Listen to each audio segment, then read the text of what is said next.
देखो, purpose of meeting है कि एक तो पुलिस स्टेशन का इंस्पेक्शन करना था कि पुलिस स्टेशन कैसे काम कर रहा है। सेकेंडली, पुलिस स्टेशन में जो स्टाफ है उनसे बात करनी थी, उनकी कोई प्रॉब्लम्स है, प्लस उनको गाइडेंस देनी थी कि किस तरह से और जो जो डिफेक्ट्स नोटिस किए या कोई इस तरह की जो चीज़ें इम्प्रूव कर सकते हैं इम्प्रूव करें। बाकी ऑफिसर्स को बुलाया था, जो पीआईज वगैरह, उनके साथ मीटिंग ली थी, क्राइम भी सिचुएशन देखी थी, लैंड ऑर्डर सिचुएशन देखी थी। तो पर्पज़ यही है कि फील्ड में एक्चुअल पुलिसिंग कैसे काम कर रही है, उनकी क्या समस्या है, इसलिए यहाँ आए थे। उसके बाद हमने मार्केट एसोसिएशन या ज्वेलर एसोसिएशन या जो भी प्रोमिनेंट सिटीजन्स हैं या जो हैं जिनके मार्केट से हैं या फिर पेट्रोल पंप, वो भी सब आए थे। तो उनकी ग्रीवेंस सुनिए, उनकी बातें सुनिए, उनकी समाधान किया जाएगा। बाद में पुलिस पेट्रोलिंग बढ़ाने की रिक्वेस्ट की है, पुलिस पेट्रोलिंग बढ़ाई जाएगी। सीसीटीवी सिस्टम्स के बारे में बात की है, मैंने डायरेक्शन दिया है कि सीसीटीवी सिस्टम जब पूरी सिटी में लगे और सिटी को कवर करें, पुलिस स्टेशन उसको मॉनिटर करें, तो उसमें ये होगा। उसके बाद जो स्टाफ है, एक एक्स्ट्रा स्टाफ हमें एक कंटीजेंट डेली हम वहाँ से भेजेंगे, 5 या 6 दिन आएगा पुलिस हेडक्वार्टर से मार्केट में प्रोमिनेंट जगह पे वो रिपोर्ट करेगा पीआई को, उसको पीआई अच्छी तरह डिप्लॉय करेगा। तो पुलिस प्रेजेंस बहुत ज़रूरी है। ये हमने डिसीजंस लिए हैं। बाकी जो इंस्पेक्शंस है और ये होता रहता है इस तरह। ये अभी लोगों को क्या ग्रीवेंसेस क्या थे मार्केट लोगों के या ज्वेलर्स? नहीं, उन्होंने रिक्वेस्ट की थी कि पुलिस पेट्रोलिंग ग्रीवेंस, वो बहुत खुश थे, वो बार बार पीआई और एसडीपीओ की प्रशंसा कर रहे थे कि पुलिसिंग बहुत अच्छा काम कर रही है। लेकिन कुछ सजेशन थे, जो पॉइंट है कि साहब सीसीटीवी सिस्टम ज़्यादा होने चाहिए, पुलिस कुछ पॉइंट्स उन्होंने बताया कि जिन पर्टिकुलर पॉइंट्स पे पुलिस और होने चाहिए, तो वील इम्प्लीमेंट दैट, तो उन्होंने सजेशन दिए हैं। ज्वेलर्स हैं, ज्वेलर्स को हमने एश्योरेंस दिया है कि वहाँ पे अच्छी तरह पेट्रोलिंग वगैरह हमारी पुलिस करेगी।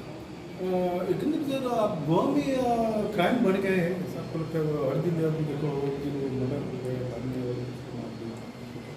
ये बहुत गलत फहमी है कि गोवा में क्राइम बढ़ गया है। कोई क्राइम नहीं बढ़ा है।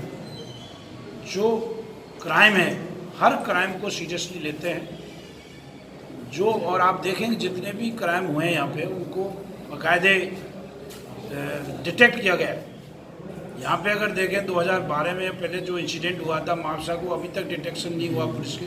लेकिन हमने जो ब्लाइंड केस था वहाँ पर, वो भी केस ऐसा था कि पता नहीं कौन थे वो लोग, मडगांव में, हमको उसको भी डिटेक्ट किया ज्वेलर्स का। उसके अलावा और भी कई केसेस हैं, डिटेक्ट करता है। देखो, क्राइम तो इतनी बड़ी सिटी है, माइग्रेंट्स आ रहे हैं, यहाँ के कई बढ़ रहा है, मार्केट भी बढ़ रहा है, टूरिस्ट भी बढ़ रहा है, तो क्राइम एग्जैक्टली हमारी पॉलिसी तो रहती है बिल्कुल कम रहे और बिल्कुल क्राइम नहीं होना चाहिए, उसके लिए पेट्रोलिंग बंद। लेकिन क्राइम होने के बाद ड्यूटी बन जाती है पुलिस को डिटेक्ट करने की, वो कर रहे हैं।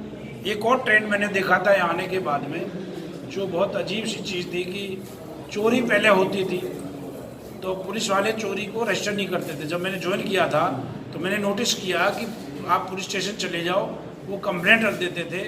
अगर चोर पकड़ा गया तो पुलिस स्टेशन रजिस्टर करते थे, बाकी वो रजिस्टर नहीं करते थे केसेस को।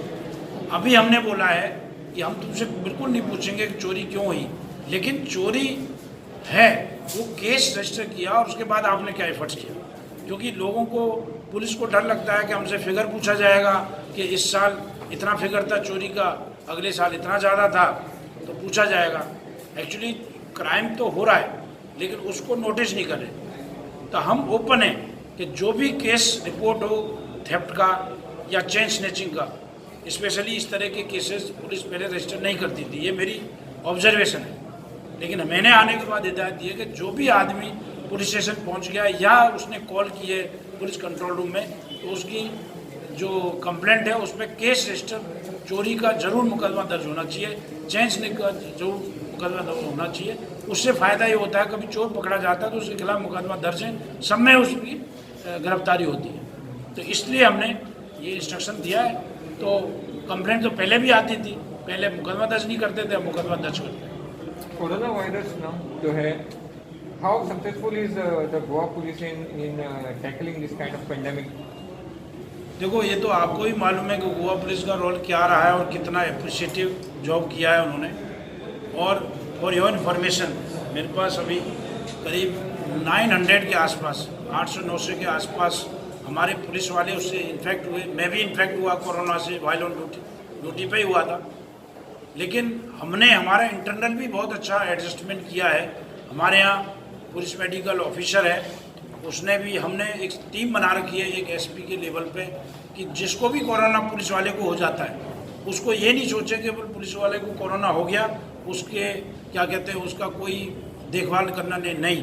मेरी टीम डेली हर कोरोना पेशेंट जो पुलिस वाला था उससे बात करती थी, हर पुलिस वाले से बात करती थी, उसको गाइडेंस देती थी। हमारा पुलिस मेडिकल ऑफिसर जो पुलिस हेडक्वार्टर में वो सबसे बात करता था और मेरे पास डेली फिगर आता है कितने लोग हैं, क्या है। अभी 22 के आसपास केवल एक्टिव केस रहे, 22 वो भी आइसोलेशन में हैं, लेकिन सारे रिकवर हो गए विद गॉड ग्रेस। किसी की डेथ नहीं हुई है इसी वजह से। अगर परसेंटेज अगर इधर देखें कि 900 के आसपास कोई है तो कुछ डेथ होनी चाहिए थी। बेटे की इसीलिए सबका केयर किया है, जिसको हॉस्पिटल पहुंचाना हॉस्पिटल पहुंचाया। ये इंटरनल पुलिस का सिस्टम है। केवल एक असिस्टेंट कुक की डेथ हुई थी, वो भी स्नैक बाइट से, वो स्नैक बाइट से डेथ हुई थी, कोरोना से उसकी नहीं हुई कोरोना।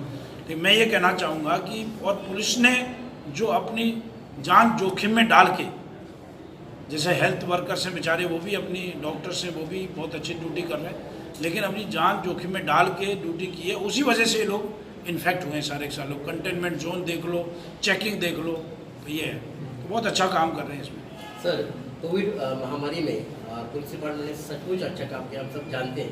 लेकिन मैंने एक ऐसी बात सुनी है कि अगर किसी पुलिस ऑफिसर को इंचार्ज, पुलिस स्टेशन के इंचार्ज को कोई संस्था इसके कारण अगर फेलिसिटेट करती है, स्वागत करते हैं, उसका सत्कार करते हैं, तो ऊपर से उनको बहुत फायर किया जाता है। इज इट ट्रू और फॉल्स? I don't know. मेरे पास तो अभी तक कोई ऐसा इंसिडेंट नहीं आया है।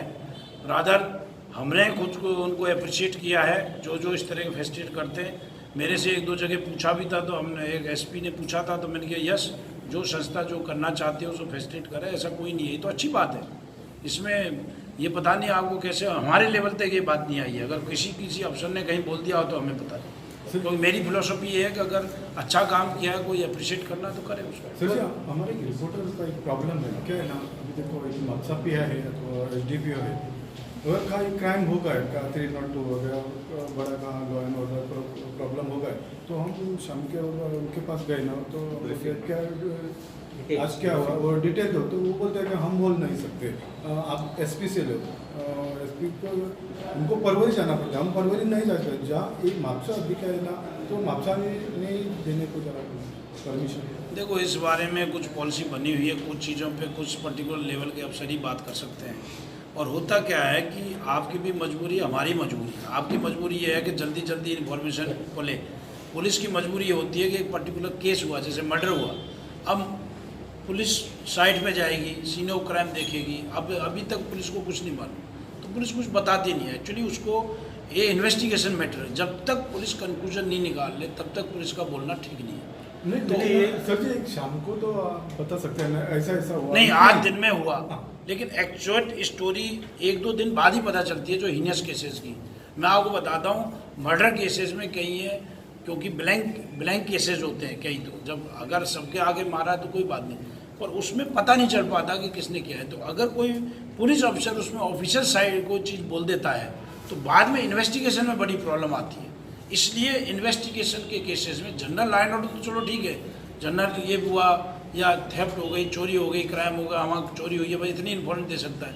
लेकिन मर्डर और इस तरह के हीनियस केसेस में प्रॉब्लम ये आ जाती है, अगर कोई स्टेटमेंट दे चुका, स्टोरी कोई दूसरी निकलती है कल को, तो उस आपकी स्टोरी को या पुलिस वाले को, आप तो कुछ भी छापते हो कोई बात नहीं, क्योंकि आप तो इंडिपेंडेंट है, आपकी ओपिनियन है, लेकिन पुलिस वाले ने अगर कुछ बोल दिया, उस चीज़ को कंट्राडिक्ट करने के लिए लोग कोर्ट में चले जाते हैं। इसलिए हर केस में, मर्डर में या इस तरह केस में 2-3 दिन बाद ही पुलिस का वर्जन आता है। Sir, we are not asking for sensitive matter, routine matter, इसीलिए कुछ PRO, पुलिस PRO है तो अच्छा रहेगा। नहीं, आपको पता होगा पुलिस PRO हमारे पास है, एक SP स्पेशल ब्रांच को हमने PRO कर रखा है, उसके ऑफिस में फ़ोन करके आप कोई भी इन्फॉर्मेशन उससे ले सकते हो, या SP ऑफिस में आप फ़ोन करके कभी भी ले सकते हो। नहीं सर जी, अगर मापसा में कुछ हुआ ना तो एटलीस्ट PI देखो, PIs etcetera they are not authorise outside, but we'll see, हम डिस्कस करेंगे कि PI क्या चीज़ बोल सकते हैं, क्या नहीं बोल सकते। अगर पॉसिबल होगा तो हम इस तरह की बातें करेंगे। We talk to PRO, will talk to our SPs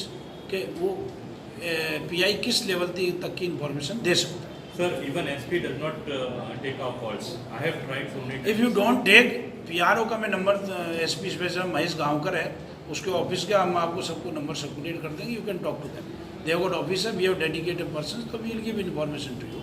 हम एसपी से ही बोलेंगे कि एसपी उनको कॉल करें, मतलब they should respond to your call. So there was this murder in Poruri, Vilas Mathur murder, where some Vilas Mathur murder, where some people have been arrested, and there was a sense that there was a mastermind. Any progress on that mastermind? देखो, the investigation is on, so I can't comment on that now. अभी कुछ comment, जब तक police के पास investigation है, जब तक final नहीं करते तब तक हम कुछ नहीं बोल सकते। सर वैसे तो पुलिस स्टाफ बढ़ाने का क्या है? किसका? पुलिस स्टाफ बढ़ाने का। नहीं, पुलिस स्टाफ का क्या है कि अभी रिक्रूटमेंट्स है, रिक्रूटमेंट्स हम उसमें करेंगे, तो हमारी वैकेंसीज हैं, वैकेंसी कैलकुलेट कर रहे हैं, 900 के आसपास है। बाकी एग्जैक्ट फिगर तो बाद में आएगा प्रमोशंस का, उसके बाद में उसको हम रिक्रूटमेंट बहुत जल्दी करने जा रहे हैं, तो स्टाफ बढ़ जाएगा सब। Thank you sir. Thank you.